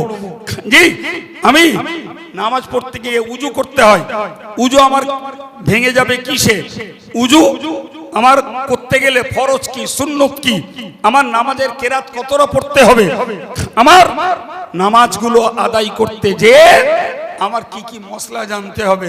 বেয়াদবির ক্ষমা চাচ্ছে বাবু, আমরা অনেক নামাজি আছি, জি, তারপরেও যদি দীর্ঘদিনের নামাজে 20 বছর 30 বছর নামাজ পড়ছি, যদি শুক্রবারের দিন গেটের সামনে দাঁড়ানো হয় আর একটা করে মুসল্লি বার হয়, যদি 100 মুসল্লি থাকে তো একটা করে নামাজের মশলা ফতোয়া জিজ্ঞাসা করলে আমার ধারণা 80 জন ফেল করবে।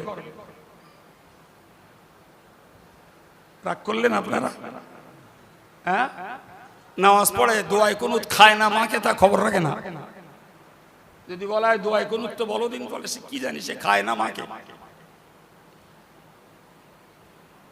জি প্রিয় ভাই আমার, এই জন্যই আমাদের চোখলা জ্ঞান দরকার বাপ।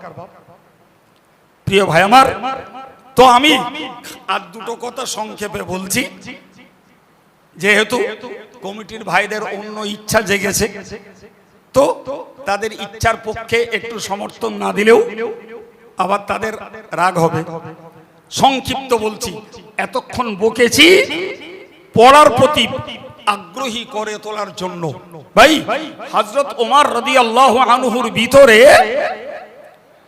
পড়ার জ্ঞান ছিল, তাই আমার নবী কোরআন পড়ে পড়ে কি বুঝিয়েছেন ওমর শুনে শুনে বুঝে গেছে। সুবহানাল্লাহ। ওই যে বললে কোরআন কবির কবিতা, আমার আল্লাহ বললেন নয়, কবির কবিতা নয়। ওমর বলল কোরআন গণকের কথা, আমার আল্লাহ বললেন কোরআন গণকের কথাও নয়। তাহলে কি? আল্লাহ বললেন রব্বুল আলামিনের পক্ষ থেকে অবতারিত একটি বিষয়। সুবহানাল্লাহ। প্রিয় ভাই, হযরত ওমর রাদিয়াল্লাহু আনহুর ইসলাম কবুল করার পিছনে যতগুলো কারণ ছিল, তার মধ্যকার একটি কারণ হলো এই আয়াতগুলো উপলব্ধি করা। সুবহানাল্লাহ। তাহলে তার ভিতরে ওই কোরআনের আয়াতের অর্থ মর্ম বুঝবার যোগ্যতা ছিল বলেই আলহামদুলিল্লাহ ইসলামের মতো শ্রেষ্ঠ ধর্মে কনভার্ট হওয়া ওমরের পক্ষে সহজ হয়ে গেছে। জি, কিন্তু যদি ওমর কোরআনের এই অর্থ না বুঝতেন, তাহলে রাসূল কি বলেছেন তার রেডারে ধরতও না, আর ইসলামের প্রতি তার আকর্ষণও বাড়তো না। বাবা ঠিক না ভুল? মনে রাখবেন, আমি 2 নম্বরটা বলছি সংক্ষিপ্ত।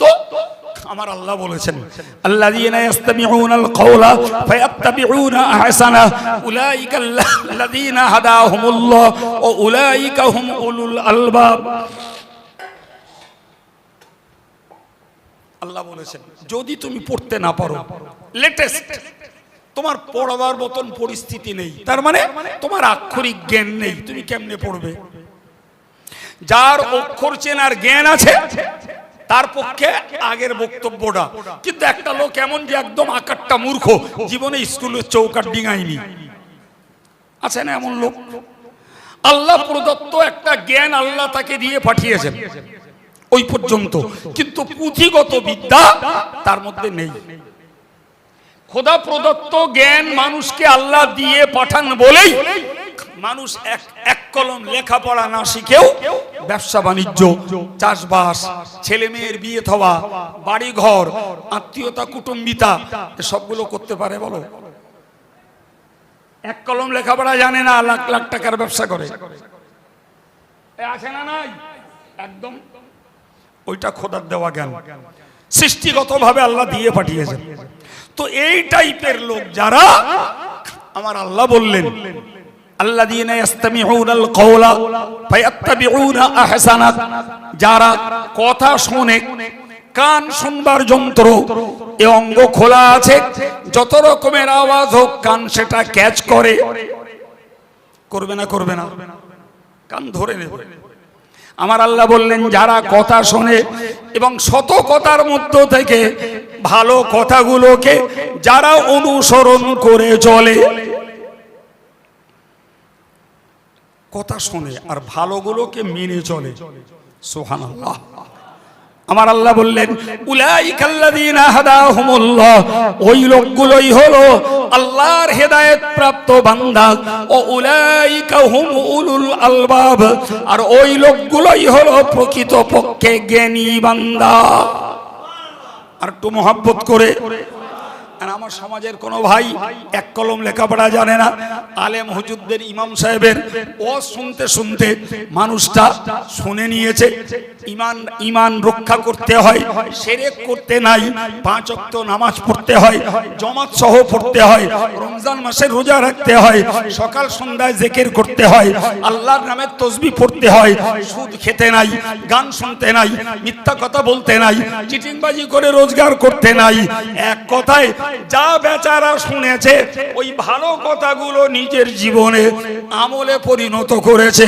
আমার আল্লাহ বললেন ওই লোকগুলোই প্রকৃত হেদায়েত প্রাপ্ত, আর ওই লোকগুলোই হলো আমি আল্লাহর বিচারে জ্ঞানী মানুষ।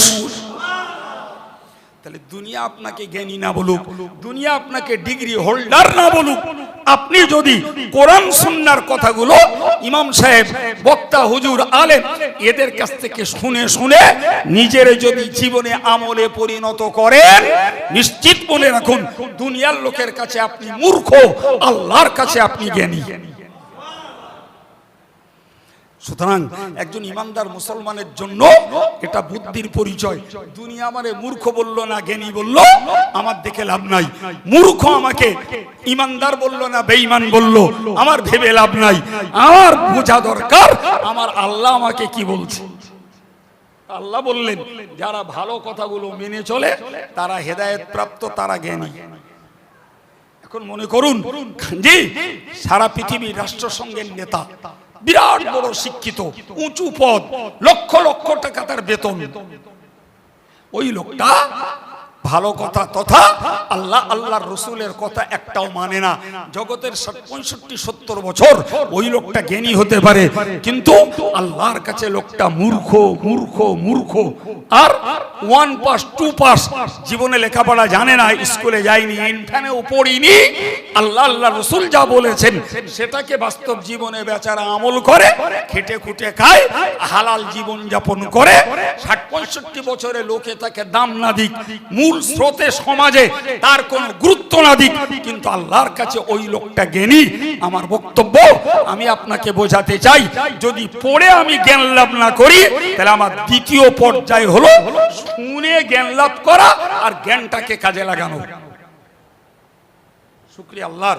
ফুরফুরা শরীফের মুজাদ্দিদে জামান আলা হযরত দাদা পীর সাহেব কেবলা রাহমাতুল্লাহ আলাইহি এবং তৎকালীন জমানার তার খলিফা এবং তার প্রয়াত আওলাদ হুজুরদের ওসিলায় বাংলার মাটিতে এই ইসলামী ধর্ম সভার যে প্রচলন অন্তত পশ্চিম বাংলার অধিকাংশ জায়গায় প্রচলিত আছে, সব জায়গায় নেই বাপ।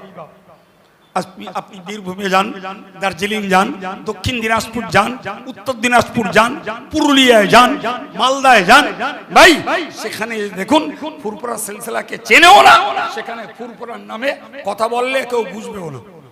আমার চ্যালেঞ্জ, আমি ঘুরে এসে বলছি শুকরিয়া আল্লাহর যে আমরা 24 পরগনার মানুষ, উত্তর হোক আর দক্ষিণ হোক, আমাদের ভিতরে জি এই যে চেতনা, এই যে ধর্মের প্রতি আগ্রহী, আলেম ওলামা পীর ওলিদের প্রতি আমাদের মনের যে টান, এটা ওয়াজ নসিহতেরই অবদান। ঠিক না ভুল? এর সূচনা দাদা হুজুরের, যার ফলে আমাদের ছেলেরা আমলে পরিণত করুক আর না করুক, এদের জ্ঞানটার ঘাটতি নেই, জ্ঞানটার ঘাটতি নেই। আমাকে দার্জিলিং থেকে দাওয়াত করতে এসছে, তা নতুন জায়গা হিসেবে আমি জিজ্ঞাসা করছি ভাই ওখানকার ধর্মীয় অবস্থান কি? তো কি সুন্দর বললো, আমরা হিন্দু মুসলিম সব এক থাকি, কোনো সমস্যা নেই, ওরাও আমাদের ঈদে আসে, আমরা ওদের পুজোয় যাই। শুনছেন কথা? সুন্দর হচ্ছে? তাহলে পুজোয় যান মানে তো হচ্ছে হ্যাঁ, ওদের দুর্গা পুজোয়, কালী পুজোয়, সব পুজোতে আমরা থাকি। তামিল ভাই, তো আমি গেলে তো ওই পুজোর বিরুদ্ধে বলবো, তো কি হবে? তো ওসব বললে হবে না, তাহলে কি ওয়াজ করতে হবে? কি ওয়াজ করতে হবে বলো দেখি, পারি কি? তো বলছে হুজুর জীবনী বলতে হবে। আমি ভাই আমার দ্বারা সম্ভব না, আমার দ্বারা সম্ভব না। আমার শ্রোতারা পুজো অর্চনা করে বেঈমান হবে, আর আমি জীবনী বলে টাকা নিয়ে বাড়ি আসবো। ওরা হুজুর, আমি না, ওরা হুজুর অন্য আরো আছে, তারকে খুঁজে নাও গে ভাই। জি, তো আলিয়া ইউনিভার্সিটিতে যখন পড়াতাম, তো ওইখানকার দু একটা ছেলে ছিল, আমি তাদের বলতাম, আরে তোরা আলেম হচ্ছিস কেন? রা তোদের লোকেরা পুজো করে, তোরা আলেম হয়ে কি করবি? তা হাসতো আর বলতো হুজুর আমরা যা লেখাপড়া শিখতেছি ওসব ওরকা বলার জন্য না, একটা চাকরি বাকরি করবো তাই। কেন? তো হচ্ছে ওসব জায়গায় বললি মার খেতে হবে। আপনি বুঝুন তাহলে তাদের ইসলামী কালচার কতটাই অন ইসলামের সঙ্গে মিলে গেছে। আল্লাহ শকর, অন্তত আমাদের 24 পরগনার লোকেরা দক্ষিণ হোক আর উত্তর হোক আর হুগলির অংশ, ডায়মন্ডে, মেদিনীপুরের প্রচুর দাদা হুজুর কেবলার এই আদর্শ আজও ছড়িয়ে আছে। এরা আমল করুক না করুক, অন্তত হাতে করে বেঈমান হওয়ার সর্বনাশটা এরা অন্তত করে না। ঠিক বলছি না ভুল বলছি? এতটুকু বোধ বুদ্ধি আমাদের যুবকদেরও আছে। জি, এরপরে যারা পুজো অর্চনে যায়, মেলায় যায়, দরগায় যে হাজত করে, মান্নত করে, দুধ ঢালে, মাথা ঠোকে, ও একটা আলাদা গোষ্ঠী, ওটা আলাদা শ্রেণী।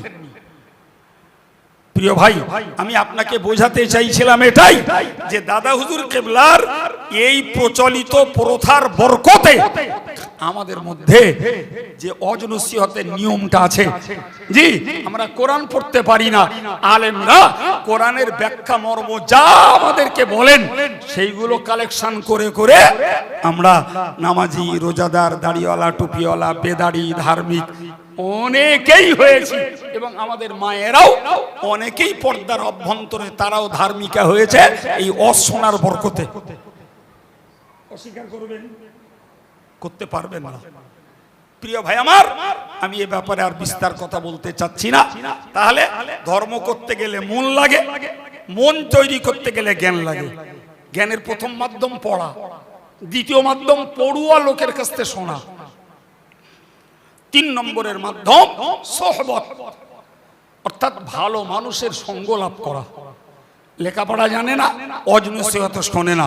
একজন আল্লাহওয়ালা, একজন দিনদার মানুষের কাছে ওঠা বসা করুক, এই লোকটার কৃতিত্বের প্রভাব ওর হৃদয়ে পড়বে।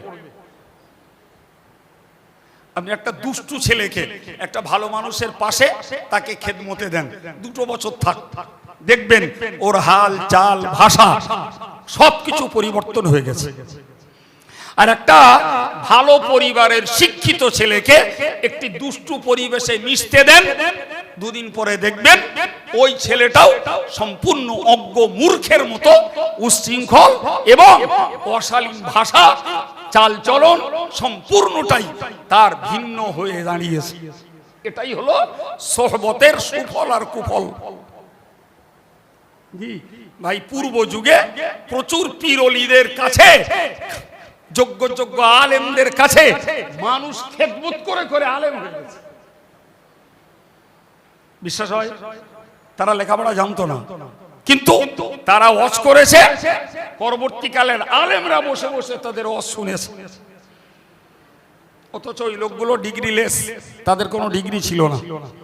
ফলে আজকের আমার ছেলেরা, আমার গ্রামের যুবকেরা, কুমারজল বাগের পাড়ার যুবকেরা, এরা যদি কিচ্ছু না করে, আমরা হাতের কাজ করি, মাঠের কাজ করি, ব্যবসা বাণিজ্য করি, যাই করি, আমাদের এখানে একজন ইমাম সাহেব আছেন, তা আমরা কিচ্ছু সময় পাবো না। রাতের বেলা এশার নামাজের পরে 8টার সময় ইমাম সাহেবের সঙ্গে যোগ করে একটু বসবো যে হুজুর আমরা কোরআন পড়তে পারি না, আমরা নামাজ কালাম ভালো বুঝি না, তা আমরা দিনে 8 ঘন্টা করে সময় আপনার পাশে দেবো। আমার কাছ থেকে হাত কেটে লিখে নেন, স্ট্যাম্প মেরে দিচ্ছি।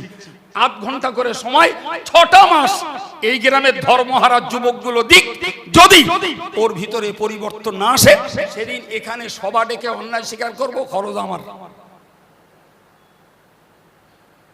কিন্তু এরা সারাদিন কাজ করবে, চায়ের দোকানে গটরা, টিভির আড্ডায় গড্ডা, রাজনীতির গল্পে গটরা, জি বাকি সময়টা রাত কাটাচ্ছে রাস্তার ধারে বসে বসে, হাতে মোবাইল আছে, শুধু এই করতেই আছে। তার মানে ফ্রি ফায়ার খেলাচ্ছে, পাবজি খেলাচ্ছে, আর রাতের বেলা ঘুমিয়ে ঘুমিয়ে বলছে মার মার মার। বউটা মনে করলে হয়তো আমাদের মধ্যে ঝেড়ে দেবে, সারাদিন তো ওই করছে মোবাইল নিয়ে। গল্প বললো মনে হচ্ছে, বলেন তাহলে আমার মতো আব্দুল কাইয়ুমের খুঁজে বেড়াতে হবে না, ফুরফুরার দরবার শরীফে যেতে হবে না, তোমার গ্রামের যে ইমামটা আছে বাবা, তুমি ওর কাছে একটু সময় দাও না। সে তোমার থেকেও একটু বোঝে বলে তাকে তো ইমাম বানিয়েছো, তো ওর কাছে একটু বসো। সেখানেও বসার মতন মানসিকতা, অবকাশ আমার সমাজের যুবকদের অধিকাংশের নেই। যাদের আছে ওরকম অনেক যুবক আলহামদুলিল্লাহ দাঁড়িয়ে রেখেছে, ধর্ম করে, সুবহানাল্লাহ বলে। আমরা অল ইন্ডিয়া সুন্নাতুল জামাত সংগঠন করি, মেয়েদের মাদ্রাসা চালাই, ছেলেদের মাদ্রাসা চালাই। এক্ষুনি শুধুমাত্র শিশুদের জন্য 250-র বেশি ইসলামিক মডেল মাদ্রাসা চলছে। বাংলা শিখছে, ইংরাজি শিখছে, কোরআন শিখছে, ইসলামিক নলেজ শিখছে, দৈনিক জীবন, নবীর সুন্নত, জানাজার নিয়ম, বিবাহ পড়ানোর নিয়ম, ওই 10 বছরের বাচ্চা সব শিখে যাচ্ছে। ও পরে হাই স্কুলে যাবে না কলেজে যাবে না মাদ্রাসায় যাবে না হাফিজি পড়তে যাবে, ওটা পরে দেখা যাবে। কিন্তু ওর ওই 10 বছরের শিশু সুলভ মনে যে ইসলামী শিক্ষাটা ঢেলে দেয়া হয়েছে, ভাই ও সকালবেলা যে মূলো খেয়েছে, বিকেলবেলা ও ঢেকু রোগবেই। কথা বোঝেন বাংলা? হ্যাঁ, সকালবেলা মূলো দিয়ে ভাত খাবেন, আর দুপুরবেলা গোশত, ভিটামিন প্রোটিন যা আছে, মাছ গোশ ডিম সব খাবেন। বিকেলবেলা ঢেকুর উঠলি মূলো জিতে যাবে। বিশেষ হয় সকালবেলা ওর ভিতরে ইসলামী শিক্ষা দিয়ে দেন, দুপুরবেলা অর্থাৎ যুবককালে একটু তিরিবিরি করলি করতে পারে, বেড়া যেই গড়াবে ওর মন আস্তে আস্তে ধর্মমুখ হবে, আর যা শেখা রয়েছে ও সেটাই তখন কাজে লাগাতে পারবে। আর যদি সকালবেলা শিক্ষা না থাকে, 40 বছরে বয়সে রোজা রেখে, 40 বছর বয়স, 35-40 বছর রোজা রেখেছে, কোন দাদির কাছে শুনিয়েছে রোজা রাখলি থুতু খেতিনি, আর পেট খালি মানে গ্যাস হচ্ছে, থুতু তো লাগার আসবেই। নামাজ তো পড়ে না, গেছে জুমার দিন, গে নামাজ পড়তে দাঁড়িয়েছে, গালে থুতু এসছে, একটা এরকম ধরে নে দক্ষিণ জানলার দিকে যাচ্ছে, থুতু ফেলতে। আর যেটা পাশে দাঁড়িয়ে রয়ে ওটা বলতে নিয়ে এতলে যাচ্ছি কেন, ওটা রেখে দে যাও। কার নামাজ হচ্ছে বাপ? বুঝতে পারেননি? আর করছে কিসের ভিত্তিতে? রোজা রেখেছে, থুতু খাওয়া যাবে না, ফেলতে যাচ্ছে। কোন দাদির ফতোয়া?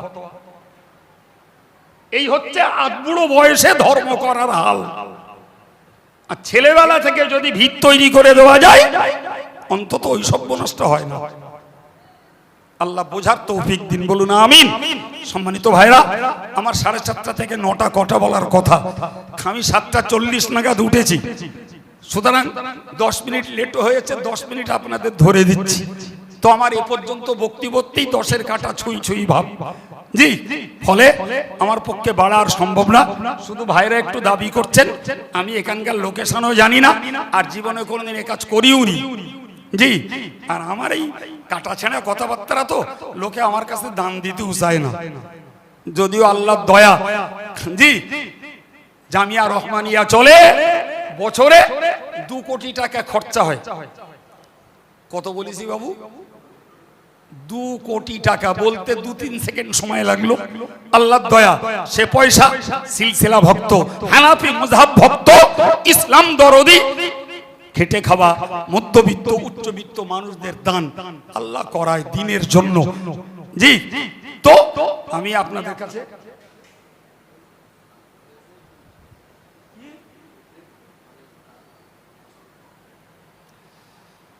তো ভাই, সেই জন্য আমি ভাইদের দাবিটাকে উপেক্ষা না করে আপনাদের কাছে একটু আবদার রাখছি, মসজিদের কাজের জন্য উপরের কাজ বাকি আছে, সেই কাজ সুসম্পন্ন করতে জামাত দাতাগণ নারে তাকবীর। ইসলাম গাজী 1 বস্তা সিমেন্ট, জোরে বলুন মারহাবা। আমিরুল ইসলাম মোল্লা 500 টাকা, জোরে বলেন না মারহাবা। নারে তাকবীর বলেন বাবা। ওই ভাইটার নাম জানুন, সেই হাত তুলছে। আরে বাবা উঠে দাঁড়ান।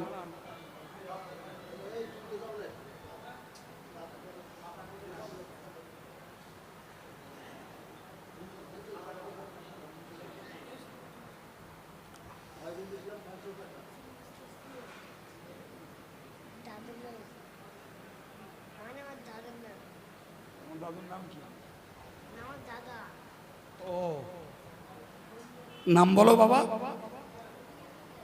হ্যাঁ ঠিক আছে। এই ছেলে লেখো বাবু, বনিয়ামিন গাজীর নামে 3 বস্তা সিমেন্ট, জোরে বলুন না আল্লাহুম্মা আমিন। আল্লাহ কবুল করুন, বলুন আমিন।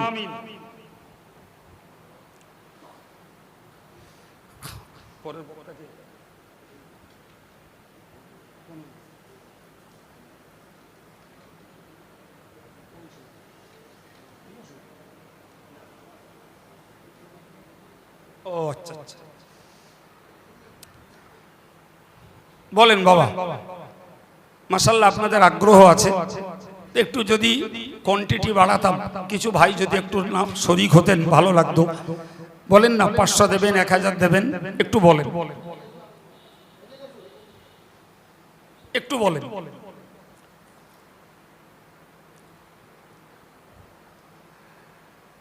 কার মন চাইছে? নিশ্চয়ই আপনারা পয়সা দেন। নিচের তলার মসজিদ সুন্দরভাবে সম্পন্ন হয়ে আছে, মুসল্লির সংখ্যা বাড়ছে, উপরের তলা কাজে লাগবে। মনে রাখুন, একবার একটা কাজ সম্পন্ন হলে 20-50 বছর এতে আর খরচ লাগে না। যতদিন মানুষ নামাজ পড়বে এই দাতা ভাইরা তার সওয়াব পেতে থাকবেন। একটু বলেন, 1 বস্তা করে সিমেন্ট লাগিয়ে রাখেন। ইব্রাহিম মোল্লা 1000 টাকা, জোরে বলুন মারহাবা। আর একটু জোরে বলেন আল্লাহুম্মা আমিন। 1 বস্তা সিমেন্ট। এই ভাই নাম কি বাবা? আলামিন গাজী 1 বস্তা সিমেন্ট, জোরে বলুন না মারহাবা। নারে তাকবীর, নারে তাকবীর।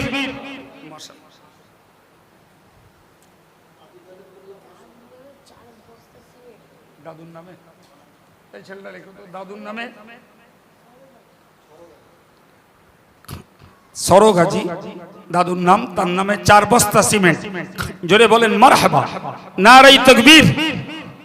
আমার এই ভাই বারে বারে দিচ্ছেন, আল্লাহ কবুল করুন। আমার আরেক ভাই মজলিস থেকে 200 টাকা পাঠিয়েছেন, আল্লাহ মঞ্জুর করুন, বলুন আমিন। আবু তালেব মোল্লা 500 টাকা, বলুন আল্লাহুম্মা আমিন, নারায়ে তাকবীর। আল্লাহ সকল দাতাদের দানকে কবুল করেন, দাতাদের মুর্দাগুলোর জন্য দানগুলোকে সদকায়ে জারিয়া হিসেবে মঞ্জুর করে নেন, বলুন আমিন। কি নাম?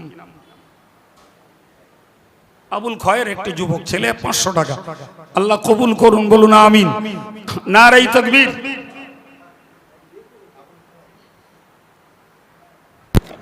আবুল খয়ের 500 টাকা। আগে বলবেন বাবা, আমি মাইক ছাড়বো, কর্তৃপক্ষের প্রোগ্রাম, এরপরে এশার নামাজ হবে, তারপরে আমাদের ফুরফুরা শরীফের হুজুর তিনি তার জ্ঞান গর্ভ আলোচনা রাখবেন। জি, ফলে শেষ মুহূর্তে কোনো ভাইয়ের যদি কিছু বলার মতো থাকে একটু বলুন। হবিবুর মোল্লা 3 বস্তা সিমেন্ট, জোরে বলেন না মারহাবা, আর একটু জোরে বলেন আল্লাহুম্মা আমিন, নারায়ে তাকবীর, নারায়ে তাকবীর। সম্মানিত ভাইরা, 1 বস্তা সিমেন্ট কোনো ভাইয়ের দেওয়া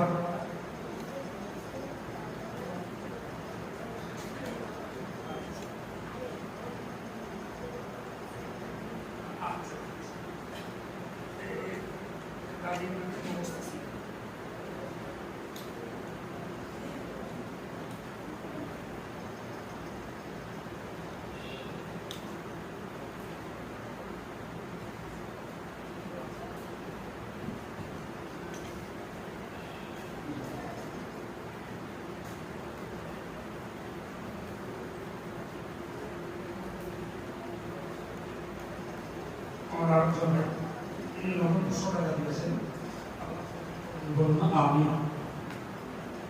আগে আছেন বাবা,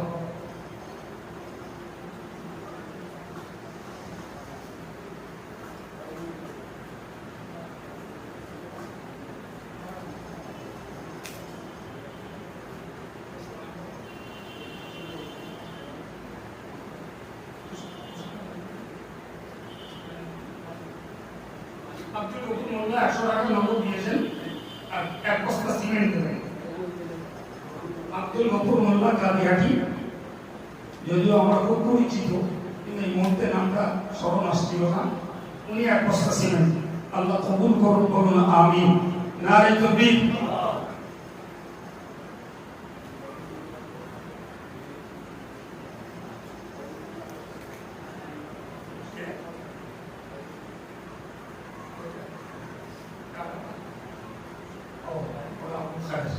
খায়রুল মোল্লা 1 বস্তা সিমেন্ট, জোরে বলুন মারহাবা, 500 টাকা।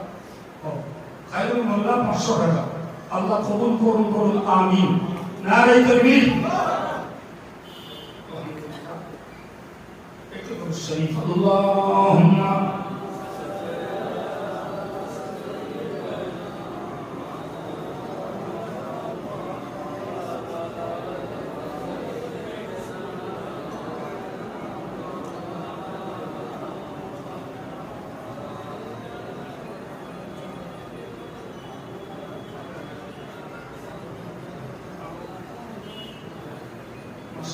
আলোক সর্দার 4 বস্তা সিমেন্ট, জোরে বলুন মারহাবা, আর একটু জোরে বলেন আল্লাহুম্মা আমিন, নারায়ে তাকবীর।